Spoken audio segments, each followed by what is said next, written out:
क्षेत्रामध्ये तुम्ही जर संसद म्हणून पाठवले तर हे काम दिवाकर उराडे सर गॅरंटीने करतील अशी मी तुम्हाला हमी देतो की तुम्ही सुजाण बुद्धीने जाणकार बुद्धीने या गोष्टीवर विचार केला पाहिजे की आम्ही योग्य उमेदवार निवडताना त्या उमेदवारामध्ये जी क्वालिटी पाहिजे, जी समज पाहिजे, त्या समजदार सांसद म्हणून तुम्ही पाठवल्यानंतर ते काम खरोखर तो खासदार निवडून झाल्यानंतर तो करतोय काय पार्लमेंट मध्ये हे तुम्ही समजून सुजाण बुद्धीने जाणकार बुद्धीने समजदार बनून विवेकी बनून आपला योग्य निर्णय घ्या.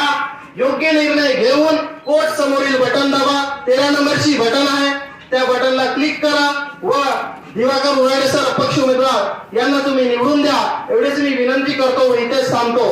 जय संविधान, जय मानवाधिकार.